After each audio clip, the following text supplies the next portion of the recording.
तो हेलो दोस्तों, तो जैसा कि हमने इसके पिछले एपिसोड में देखा कि धर्मा हॉल के मास्टर ने उन तीनों को ही अपनी अपनी सजा सुना दी थी, जिसके बाद तो वो उनको अपने साथ ले गए थे। तो वहीं किन्नन को भी कंपटीशन जीतने के रिवॉर्ड में टॉप ग्रेड की पिल मिल गई थी। और अब आगे, जहां इस एपिसोड की स्टार्टिंग में हम ओयांग जुन को शराब पीते हुए देखते हैं, जहां पर मुफेंग ओयांग जुन को बताने लगता है कि किन्नन के पास वो सुप्रीम रेड ड्रैगन टोकन है। इस वजह से उसके पास सुप्रीम एल्डर का पूरा पूरा सपोर्ट है, हम चाहकर भी उसका कुछ नहीं कर सकते। तभी वहाँ पर एक और बंदे की एंट्री होती है, जो कि वो यांगजुन से कहता है कि मैं उस किन्नन को मारने के लिए तैयार हूँ। बेशक उसके पास वो सुप्रीम रेड ड्रैगन टोकन है, लेकिन मैं अपने काम को एकदम सफाई से करूंगा, किसी को भी इसके बारे में पता नहीं चल पाएगा। जो सुनकर तो यांगजुन उससे कहता है, ठीक है, मुझे तुम्हारी बातों पे यकीन है, लेकिन तुम्हें थोड़ा सब्र करना होगा। जब वो वुयुआन पवेलियन से वापस आ जाए उसके बाद ही तुम उसे मार सकते हो। जिस पर तो वो बंदा भी समझ जाता है। वहीं मुफेंग तो ओयांग जुन से पूछता है कि ब्रदर, आखिर किंग जुई का हमें क्या करना है?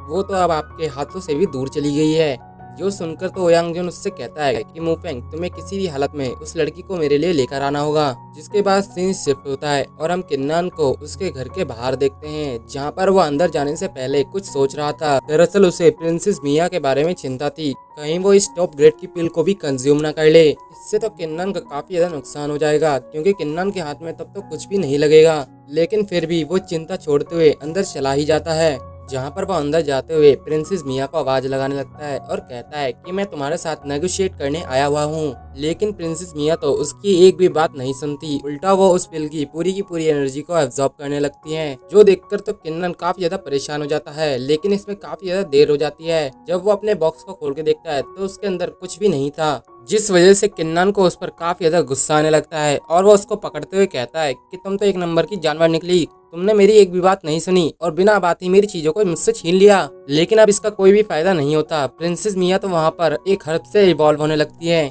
जिस वजह से उसके कमरे के चारों तरफ काफी सारे क्रिस्टल्स के माना फैलने लगते हैं।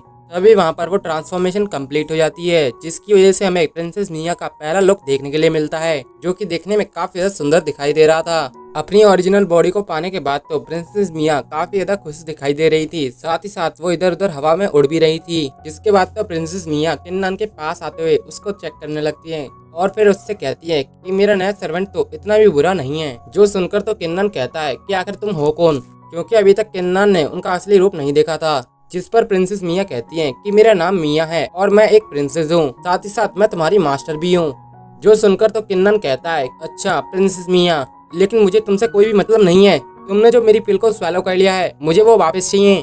जिस पर तो प्रिंसेस मिया उससे कहती है कि तुम मेरे एक सर्वेंट हो और सर्वेंट की चाहे कोई भी चीज क्यों ना हो, वो सारी की सारी प्रिंसेस की ही होती है और मेरी चीज पे भी मेरा ही हक है, किसी और का नहीं। जिस पर तो किन्नन उससे कहता है कि तुमने यहाँ पर बहुत बकवास कर ली। इस बात से प्रिंसेस मिया को थोड़ा गुस्सा आ जाता है और वो उसको उसके फोरहेड से पुश कर देती है, जिसकी वजह से तो किन्नन काफी ज्यादा दूर गिर जाता है। जिस वजह से तो किन्नन का वहाँ पर मूड खराब हो गया था। इसके बाद वो अपनी स्पेशल आई की मदद से उसकी पावर्स को चेक करने लगता है, जो जानकर तो वो काफी ज्यादा हैरान हो गया था, क्योंकि उसकी इतनी छोटी उम्र थी, उससे ज्यादा तो उसकी कल्टिवेशन पावर थी। वहीं प्रिंसेस मिया तो किन्नन को अपनी तरफ ऐसा देखते हुए कुछ गलत ही सोचने लगती हैं और वो उस पर अटैक भी कर देती हैं। इससे पहले वो अटैक किन्नन को लग पाता, तभी वहाँ पर उसकी मार्शल स्पिरिट समन हो गई थी, जिसने उनके अटैक्स को उन पर वापस भेज दिया था। वहीं प्रिंसेस मिया तो कहने लगी लड़की की मार्शल स्पिरिट तो सच में काफी ज्यादा स्ट्रेंज है, इसने मेरे अटैक को इतनी आसानी से रिफ्लेक्ट कर दिया। जिसके बाद किन्नन कहता है कि लगता है अब तुम मेरी पिल्स को मुझे वापस कर सकती हो। किन्नन की ऐसी बात सुनकर तो प्रिंसेस मिया उससे कहती हैं, आखिर तुम्हें क्या लगता है कि तुम अपनी इस मार्शल स्पिरिट के बल पर मुझसे कोई भी काम करवा सकते हो? ऐसा कभी भी नहीं हो सकता। अगर तुमने अपनी ब्लड की ड्रॉप मुझे ना दी होती तो शायद मैं तुम्हारे ऊपर इतनी दया नहीं दिखा रही होती, क्योंकि उसी ड्रॉप की वजह से मेरी कॉन्शियसनेस काफी ज्यादा रिकवर हो पाई।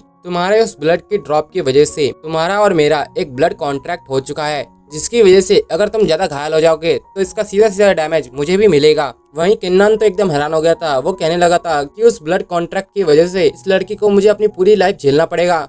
वहीं प्रिंसेस मिया तो उससे कहने लगती हैं, अब चाहे यहाँ पर कुछ भी हो गया हो, इससे मुझे कोई भी मतलब नहीं है।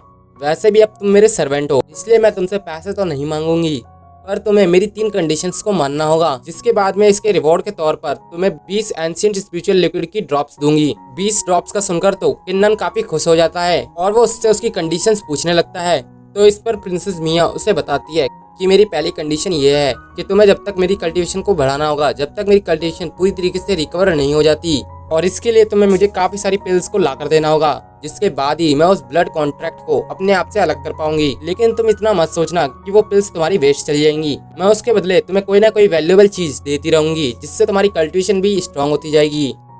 मेरी सेकंड कंडीशन ये है कि तुम्हें मेरे द्वारा दिया गया कोई भी टास्क पूरी तरीके से कंप्लीट करना होगा। और मेरी तीसरी कंडीशन ये है कि तुम मेरी आइडेंटिटी किसी को भी रिवील नहीं करोगे। अगर तुम इन तीनों बातों से एग्री हो, उसके बाद ही मैं तुम्हें 20 ड्रॉप्स दे पाऊंगी। जिस पर तो किन्नन सोचते हुए कहता है, क्या तुम्हारी सिर्फ यही कंडीशन है बस? उसकी ऐसी बात सुनकर तो प्रिंसेस मिया उससे कहती है, अच्छा अगर तुम्हें कम लग रही है तो तुम ऐसा कर सकते हो कि तुम मुझे हर महीने कुछ वाइन्स के जार भी दे सकते हो, जिससे शायद मैं आगे तुम्हें काफी अच्छे रिवॉर्ड्स दे पाऊँ। जो सुनकर तो किन्नन कहता है, अच्छा रुक जाओ, ठीक है, मुझे तुम्हारी ये कंडीशंस मंजूर है, इससे आगे मत बोलना। उसके इतना कहने की देर थी कि प्रिंसेस मिया अपने पास से वो 20 स्पिरिचुअल ड्रॉप्स निकाल देती हैं, जिसे किन्नन तुरंत ही अपनी एक बोतल में कैरी कर लेता है। इसके बाद वो उनको थैंक्स कहते हुए कहता है कि प्रिंसेस आपका इसके लिए बहुत बहुत शुक्रिया। जिस पर प्रिंसेस मिया उससे कहती है कि बहुत बढ़िया, तुम्हारे इस गुड बिहेवियर को देखकर तो मुझे काफी ज्यादा अच्छा लगा। तो अब से ये बात ध्यान रखना कि तुम पे जो भी खतरा आएगा उसको सबसे पहले मुझसे निपटना होगा।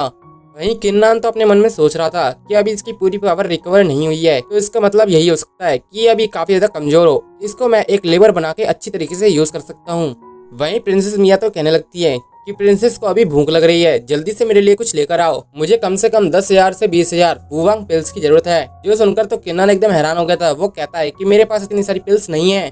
जो सुनकर तो प्रिंसेस मिया कहती हैं कि तुमने यहाँ पर पहले प्रॉमिस को तोड़ा है, इसलिए अब तुम्हें मुझे वो 20 ड्रॉप्स वापस देनी होगी।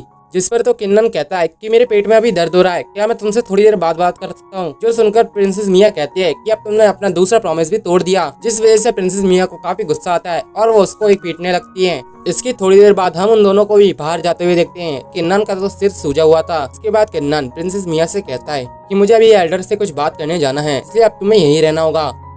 इतना कहकर वो आगे जाने लगता है, लेकिन प्रिंसेस मिया उससे कहती है कि ऐसा तो कभी भी नहीं हो सकता, मुझे तुम पर नजर रखनी होगी। कहीं अगर तुम किसी प्रॉब्लम में फंस जाओ तो मुझे तुम्हें प्रोटेक्ट करना भी होगा। इसके बाद वो एल्डर शैन के कमरे के बाहर भी पहुंच गए थे, जहां जाने के बाद तो एल्डर शैन उन्हें अंदर बुला लेते हैं। इसके बाद तो किन्नन एल्डर शैन को रिस्पेक्ट देने लगता है और फिर उनसे कहता है कि आपने जो मेरी मदद वहाँ पर करी थी, मैं उसके लिए आपका बहुत बहुत शुक्रगुजार हूँ। इसलिए मैं आपके लिए छोटा सा इनाम लेकर आया हूँ। इसके अंदर काफी पुरानी वाइन रखी हुई है, आपको ये काफी ज्यादा पसंद भी आएगी। वहीं एल्डर शन तो उस वाइन को आराम से चेक करने लगते हैं। तभी किन्नन उनसे कहता है कि एल्डर शन, मुझे साथ ही साथ आपसे एक और काम है। जो सुनकर एल्डर शन कहते हैं कि हाँ, ये तो होना ही था। तुम्हें अगर थैंक्स कहना होता तो तुम खाली यहाँ पर नहीं आते, तुम्हें कोई ना कोई जरूर काम होगा। तो चलो अब मुझे बताओ कि आखिर मैं तुम्हारी किस तरीके से हेल्प कर सकता हूँ। जिस पर तो किन्नन एल्डर शन से कहता है कि मुझे मेरे फ्रेंड के लिए कुछ मेडिसिन की जरूरत है, मुझे कम से कम इसके लिए 1 साल की मेडिसिन की जरूरत पड़ेगी। जिस पर तो एल्डर शन से कहते हैं, तुम्हारे ये फ्रेंड काफी ज्यादा यंग है, मुझे लगता है कि इसको मुझे ज्वाइन कर लेना चाहिए। जिसके बाद तुम्हें आसानी से काफी सारे एलेक्सर्स भी मिल सकते हैं। उनकी इस तरीके की बात सुनकर तो प्रिंसेस मिया को काफी ज्यादा गुस्सा आ जाता है और वो अपनी पावर्स को एक्टिवेट करते हुए उससे कहती हैं कि आखिर तुम्हारी हिम्मत कैसे हुई मुझसे इसे कहने की। जिसके बाद वो उनके पास भी चली गई थी। जो देखकर तो एल्डर शैन कहते हैं कि मेरा वो मतलब नहीं था, मैं सिंपल सा तुम्हें अपने पास काम पे रखने वाला था। लेकिन अगर तुम्हें काफी ज्यादा इसमें हार्ड लग रहा है तो तुम एक काम कर सकती हो, तुम इस पेपर को मैरिट ऑफ हॉल के अंदर जमा करवा देना, जिससे तुम्हें 1 साल के लिए जो भी मेडिसिन लेनी हो वो सभी के सभी ले सकते हो। साथ ही मैं तुम्हें देखकर काफी ज्यादा हैरान हूँ, क्योंकि तुम्हारी उम्र तो काफी ज्यादा कम है, लेकिन इसके बावजूद तुम वुजोंग रियलम में हो। जो सुनकर तो प्रिंसेस मिया को उनकी डील्स काफी ज्यादा अच्छी लगती है। इसके बाद वो उस लेटर को भी अपने पास रख लेती हैं, लेकिन उन्होंने वो लेटर किन्नन को पकड़ा दिया था और वो उससे कहती है कि तुम्हें जो भी चीज चाहिए होगी वो मेरे लिए वहां से लेके आ जाना। जिसके बाद तो किन्नन उनसे कहता है कि सीनियर, कहीं आपको मेरे फ्रेंड के बारे में कोई जानकारी तो नहीं लेनी, लेकिन एल्डर शैनो से मना कर देते हैं। इसके साथ ही वो हंसते हुए उस सुप्रीम रेड ड्रैगन टोकन को अपने पास लेकर आते हैं। जिसके साथ ही वो वहाँ पर उस किंगलोंग टोकन को रिपेयर करने लगते हैं। साथ ही साथ वो किन्नन से कहते हैं कि तुम्हारी पावर्स दिन ब दिन बढ़ती जा रही हैं, मुझे लगता है कि तुम्हें किसी तरीके का एंशिएंट मार्शल आर्ट सीख लेना चाहिए। तुम्हारी बॉडी के अंदर जो एनर्जी है वो काफी ज्यादा हाई है, लेकिन इसके बावजूद तुम अभी तक जियांटियन रेलम में ब्रेक थ्रू नहीं कर पाए हो। अगर तुम्हें किसी तरीके का मार्शल आर्ट मिल जाए तो तुम इससे काफी अच्छी तरीके से अपना ब्रेक थ्रू भी कर पाओगे। साथ ही साथ तुम्हें किसी अच्छी तरीके का मार्शल आर्ट भी सीखना होगा, जिससे तुम किसी भी तरीके की थंडर ट्रैवलेशन से बच पाओ। थंडर ट्रैवलेशन काफी ज्यादा खतरनाक होती है, इसमें किसी भी इंसान की लाइफ जा सकती है। इतनी देर में उन्होंने वो सुप्रीम टोकन भी रिपेयर कर दिया था। इसके बाद सीन शिफ्ट होता है और हम किन्नन को गोंगफा हॉल के अंदर जाते हुए देखते हैं, जहाँ पर 8th फ्लोर का गार्ड बिना किन्नन को देखे उससे कहता है कि यहाँ पर कोई भी नॉर्मल कल्टीवेटर नहीं आ सकता, बेहतर होगा कि तुम यहाँ से वापस चले जाओ। लेकिन जैसे ही उसकी नज़र केन्नान पर जाती है वो तुरंत ही वहाँ पर रिस्पेक्ट शो करने लगता है और वो कहता है कि मुझे माफ़ कर दीजिएगा, मुझे नहीं पता था कि तुम यहाँ पर आओगे। साथ ही उस एल्डर ने वहाँ पर उस गेट को खोल दिया था, जिसके बाद केन्नान अंदर चला जाता है। इसके बाद वो एल्डर वहाँ पर अनाउंस करता है कि अब से 10 दिन तक गोंगपा हॉल का 8th फ्लोर बंद रहेगा। सेक्ट के किसी भी डिसाइपल को यहाँ आने की परमिशन नहीं है। जिसके बाद केन्नान अंदर जाते हुए काफी सारे स्क्रॉल्स को चेक करने लगता है, साथ ही साथ काफी बुक्स को भी पढ़ता है ताकि उसको अपने लिए कोई सुटेबल टेक्निक मिल जाए। और ये सीन दिखाते है ये एपिसोड यहीं खत्म हो जाता है।